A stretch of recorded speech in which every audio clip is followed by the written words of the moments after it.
So with the first 3 episodes of Andor out, we've gotten a better look at a new part of the galaxy that existed during the reign of the Empire, and I figured today we could take a look at this politically different territory and the sort of role it played in the larger galaxy and how it worked. Let's take a look at the free trade sector. I'm Colin, and this is Sci-Fi Deep Dive.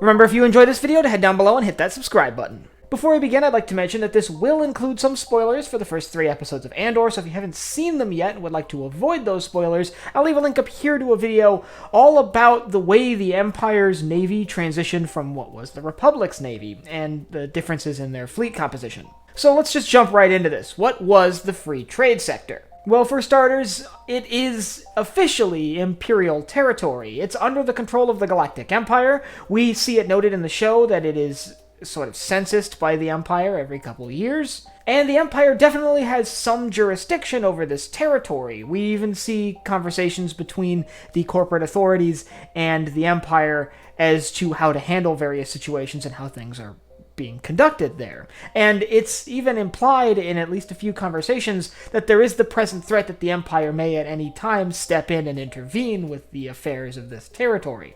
That being said, unlike the rest of the galaxy at this time period, it's not directly under the thumb of the Galactic Empire itself. Instead, these corporate authorities like Preox-Morlana are able to sort of operate as independent entities, almost like small governments. Now, this is actually a concept that was present in Legends, an area of the galaxy where these independent companies are able to operate basically unrestricted. It seems a lot like what the Republic did with the Outer Rim prior to the Separatist Crisis. Basically give these companies an area where they can operate free of government control and allow them to sort of build their businesses how they see fit within this territory, as long as it stays confined to those specific areas of the galaxy. The biggest difference between what the Empire is doing with the free trade sector and what the Republic did with the Outer Rim seems to be that the Empire not only has the means, but regularly threatens to intervene in that area. The Republic had no military and didn't really have the capability of intervening within the Outer Rim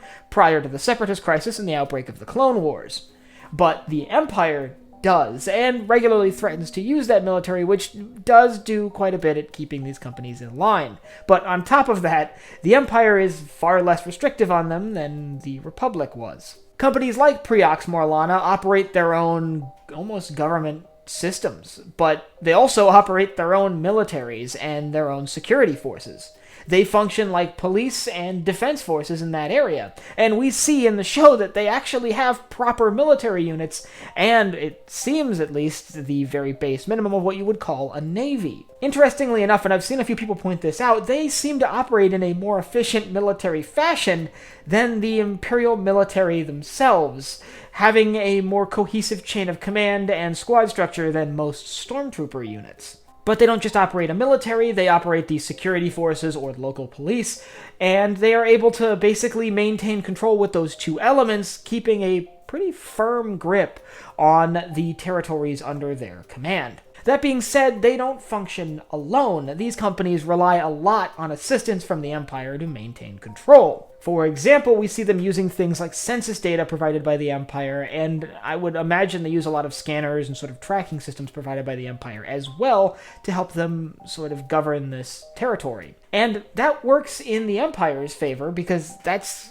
less of a resource commitment for the Empire than deploying their own troops and their own command structure to that region of the galaxy. In fact, because of that, I wouldn't be surprised if we later found out there were several different free trade sectors that operated very similarly, each with their own independent companies and factions that work within them, all of which are subservient to the Galactic Empire. Still, it's very different from the rest of the galaxy, which was directly under the control of the Empire, a tyrannical galactic government, and it was a very jarring shift to go from the Galactic Republic, which was a sort of representative democracy, to the Galactic Empire. And if you'd like to learn about how the galaxy handled that transition from the Republic to the Empire, I'll leave a link up here to my video on that. And I'd like you to let me know down in the comments what you thought of the first 3 episodes of Andor. Did you enjoy it? Do you like the angle it's taking? Or is it not quite what you're looking for in a new Star Wars show? And if you have anything else you'd like to see me cover in Star Wars, leave it down below as well. Last but not least, if you enjoyed this video, head down below, hit the like button, the subscribe button, and the bell icon so you get notified when I upload new videos.